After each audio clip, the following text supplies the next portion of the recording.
The bitter sulfuric odor of a ruptured ventilation manifold always gave away a failing bulkhead before the klaxons could activate. The green light from the security console cast a strange tint across the metallic room, revealing the thick air of the Bastion 4 refractory. Inside this underground mess hall, 42 elite killers from the Veltari Covenant moved forward with smooth, quiet steps. At the center of the chamber, a tiny human named Paige sat at a metal table, turning a silver-steel drafting compass between her fingers. Her thumb tapped against her knuckle in a steady, slow rhythm while the massive alien strike leader leveled his plasma rifle straight at her chest. The muzzle glowed white as it primed a lethal 5 billion joule charge, making the air hum with ozone. Paige did not slide back in her chair or raise her hands to beg. She stepped inside his guard, holding the tiny metal tool, and drove the sharp point into the emergency valve pin of his helmet. The part that still keeps the High Command awake at night comes later. Let us go deeper into the logs. At exactly 400 hours, the perimeter monitors flashed an angry amber. Submonitor Turvox sat behind the green glass of Security Substation 3, his secondary mandibles clicking in a fast, worried rhythm that caused clear neurofluid to drip onto his console. The primary hydraulic locking cylinders on the main entry doors had been violently sheared apart by an external compression charge. A heavy cloud of dense, 90-degree industrial steam flooded the room as the 42 cloaked operatives drifted inside like shifting pools of dark oil. Tactical doctrine for an outpost breach was absolute, and the computer screens began listing the cold odds. Security forces were required to start a vacuum lockdown. All non-combat personnel were ordered to lie flat on the floor plates, and any active resistance against liquid alloy camouflage was officially marked as useless. 3 heavily armored Garathi infantrymen collapsed in the far corner without firing a shot, their massive 400 kilograms frames shaking as high-frequency neurodarts pierced their neck joints. 2 auxiliary technicians cowered beneath the recycling bins, their sensory filaments twitching in blind panic as they tried to hide from the sweeping multispectrum optics of the attack squad. No alarms could save them now. No reinforcements were coming to help. No escape routes remained open. The Veltari unit swept through the hall in a flawless overlapping formation, clearing out the garrison troops with silent precision until they reached the middle of the room. Turvox watched the central diagnostic matrix on his screen, expecting to see the human's heart give out from fear. Instead, the display registered Paige's internal telemetry as completely stable, hovering at 50 beats per minute. It was the exact number of an organism resting in a secure burrow during the dead of winter. Paige was a frontier logistics clerk, standing barely 1.5 meters tall, her small body swallowed by an oversized gray wool utility coat. She did not look up from her maps as the shadow of the first killer fell across her desk.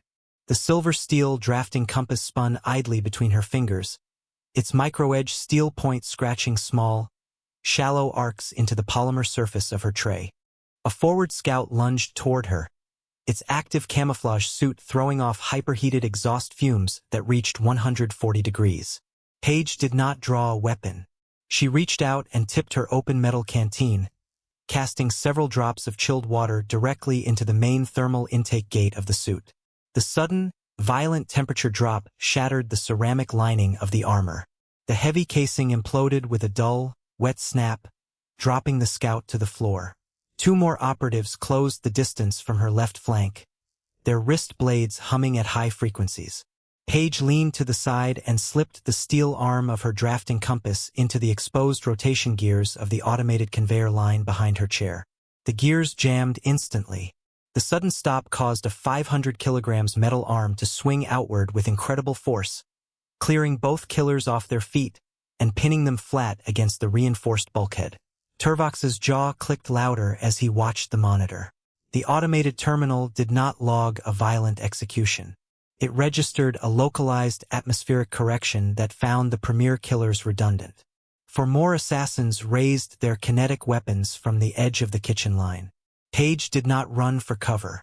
She drove the hardened steel point of her compass straight through the copper seal of a high-pressure nitrogen line running beneath her table. A freezing blast of sub-zero gas shot directly into their primary oxygen intakes. The cold air turned their internal respiratory tracts to ice in less than 2 seconds. Up on the overhead gantry, 3 cloaked figures prepared to make a coordinated leap. Paige calmly kicked the primary support latch of the heavy alloy dining table, collapsing the massive structure onto the main power line running through the floor plates. A bright flash of electricity tore through the metal deck, tracing the path of the assassins' conductive liquid alloy suits. They fell from the beams before they could jump. By the 41st minute of the attack, the refractory floor had become a quiet graveyard of shattered plating and locked, immobile suits. The remaining operatives stopped advancing, their sophisticated threat assessment algorithms completely locking up as they tried to calculate how a baseline mammal was dismantling an elite force without ever taking a combat stance. They lunged. They struck. They broke. Paige checked her paper ledger, verified a long line of raw figures, and let out a mild click of her tongue. She slid a pencil behind her ear, completely ignoring the smoking armor pieces scattered around her boots. Turvox stared at his data feeds, checking the encrypted channels to see if the human was receiving outside tactical assistance.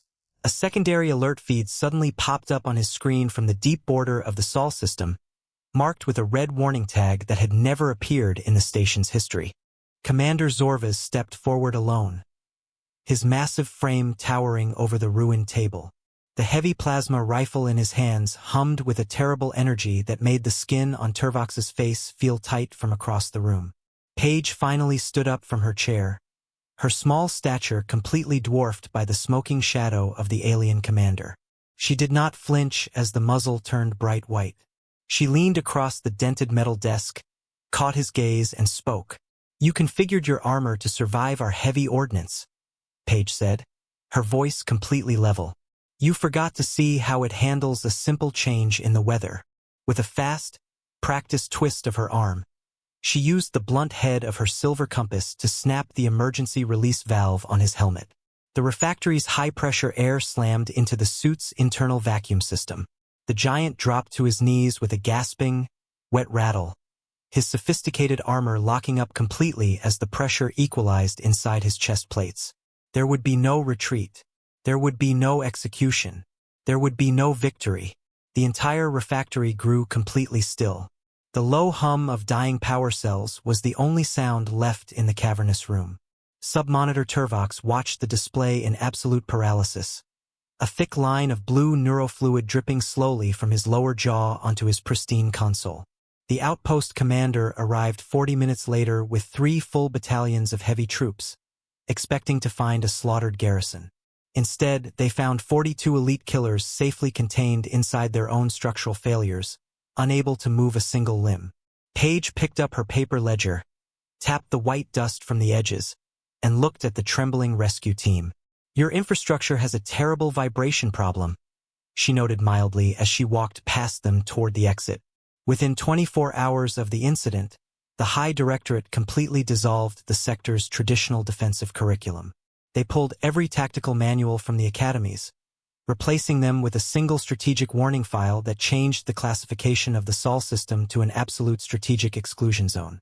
6 months later, inside a high-security vault in the Central Command Hub, the silver steel compass sat behind a thick sheet of reinforced glass.